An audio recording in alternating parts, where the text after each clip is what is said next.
Ladies and gentlemen, talking about Scuderia Ferrari is talking about the most legendary and iconic team in the history of Formula One.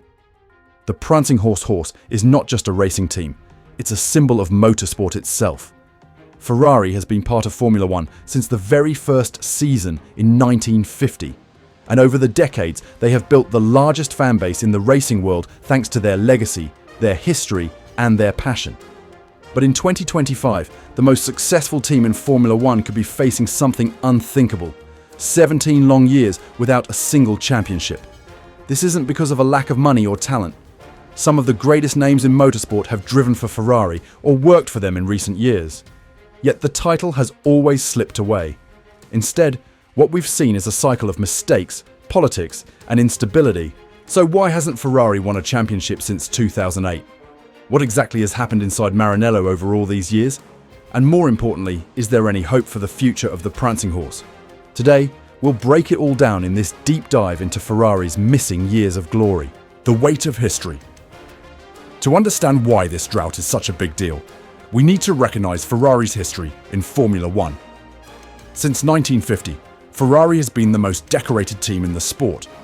They hold the record for the most constructors' titles, the most race victories, and some of the most iconic drivers in history have raced in red. Niki Lauda, Gilles Villeneuve, Michael Schumacher, Fernando Alonso, Sebastian Vettel, and many more. Their legacy also comes with unique privileges. Ferrari is the only team that receives a special historical bonus in prize money every year, regardless of their performance. They're also the only team with a veto right on regulations they consider damaging to their interests. All of this has led to the widespread belief that Ferrari must always be competitive, that being Ferrari means being at the top. But history shows something different. Ferrari has always been a team of extremes. They've had eras of complete dominance, but also long periods of failure. From 1965 to 1975, they went 10 years without a title. From 1983 to 1999, another 16 years passed before Schumacher brought glory back. And now, from 2008 until today, they have been unable to break the cycle. The truth is, long droughts are nothing new for Ferrari, but that doesn't make the current one any less painful for their millions of fans. The end of the Schumacher era. Our story begins in 2006. From 1999 to 2004, Ferrari was unstoppable. Michael Schumacher, alongside team principal Jean Todt, technical director Ross Brawn, and chief designer Rory Byrne, created one of the most dominant dynasties Formula One had ever seen. But by 2005, rule changes started to hurt Ferrari's advantage. In 2006, Schumacher fought hard against Renault and Fernando Alonso, but fell short, and then came the collapse. Schumacher retired at the end of 2006. Ross Brawn left. Rory Byrne stepped aside. And eventually, even Jean Todt moved on. One by one, the pillars of Ferrari's golden era disappeared. And with their departure, Ferrari had to rebuild. But instead of continuing with the international approach that had brought them success, recruiting the best talent from anywhere in the world, they returned to their nationalist philosophy, putting Italians in the top positions whenever possible. It was a crucial decision that would shape everything that followed. The Ferrari cycle. At first, things didn't look too bad. The cars of 2007 and 2008 were still strong. Kimi Räikkönen even won the 2007 World Championship, and Ferrari secured the constructors' titles in both 2007 and 2008. But then came the Ferrari cycle, a pattern that has haunted the team ever since.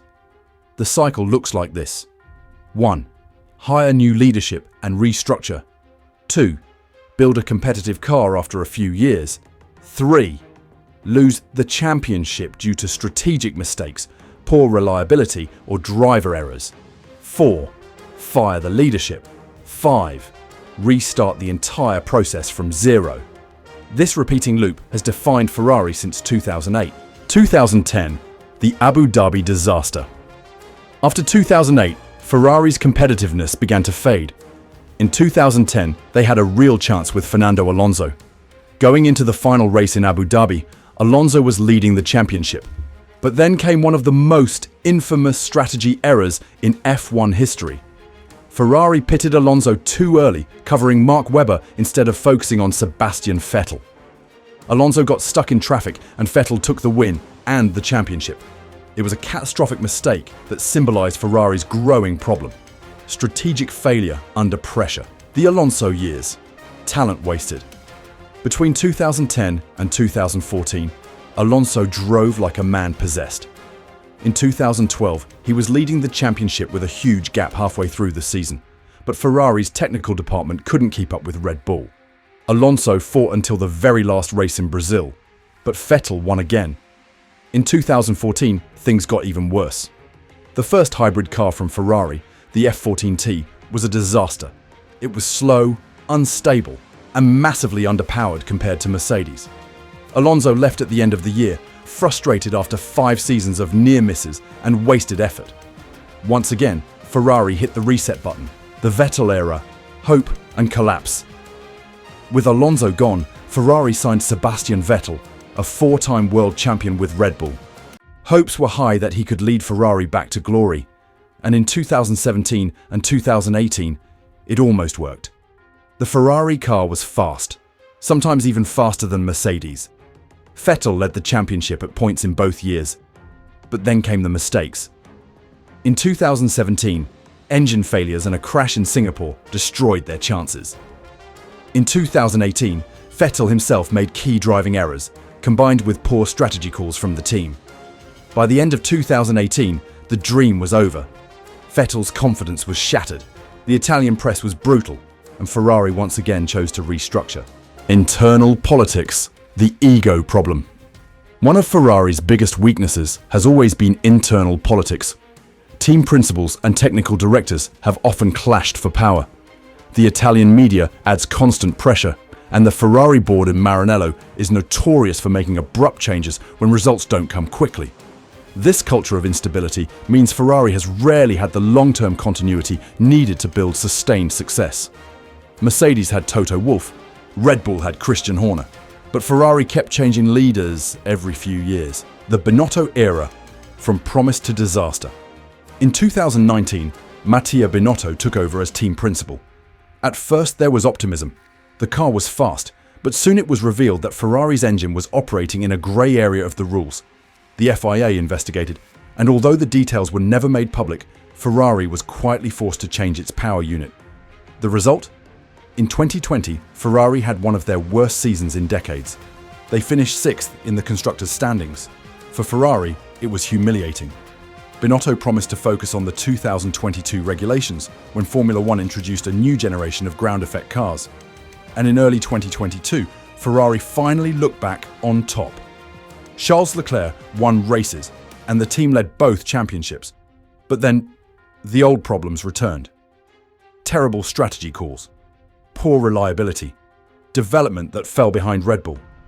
Even Sainz himself grew frustrated, even begging his engineers on the radio to stop inventing strategies. By the end of 2022, Ferrari had thrown away a golden opportunity. Binotto resigned, and once again, Ferrari pressed the reset button. 2023 to 2025, the present struggles. In 2023, Frédéric Vasseur became team principal. The Frenchman brought stability and a calmer approach. By 2024, Ferrari was fighting again near the top, even coming close to winning the constructors' title. But then came 2025. Ferrari introduced the SF25, a car that was supposed to build on their progress. Instead, it was a step backwards. Within one winter, Ferrari went from fighting at the front to being only the 4th best team behind Red Bull, McLaren, and Mercedes. Even with some of the best drivers on the grid, Charles Leclerc, and the statistically greatest champion in history, Ferrari could not compete. Worse still, rumours suggest that Ferrari is already behind schedule for the 2026 engine regulations. Once again, the future looks uncertain. Why Ferrari keeps failing? So why has Ferrari been unable to win since 2008? The reasons can be summarised in 4 key points. 1. Technical weakness. Ferrari has often lacked the best car development, especially compared to Mercedes and Red Bull. 2. Strategic mistakes. Time and again, Ferrari has thrown away wins with poor decisions under pressure. 3. Internal politics. Constant power struggles, ego battles, and leadership changes have destabilized the team. 4. The Ferrari cycle. The endless loop of restructuring prevents long-term progress. The future. Can the curse be broken? The big question is, can Ferrari return to glory? The answer is yes, but only if they break the cycle. Ferrari needs stability, strong leadership, and a culture that prioritizes long-term growth over short-term panic. History shows that when Ferrari gets it right, they dominate. But history also shows that patience has never been their strength. As we look toward 2026 and beyond, Ferrari's millions of fans, the Tifosi, are still waiting, still believing, and still dreaming that the prancing horse will rise again. Because in Formula One, nothing feels quite as special as Ferrari winning.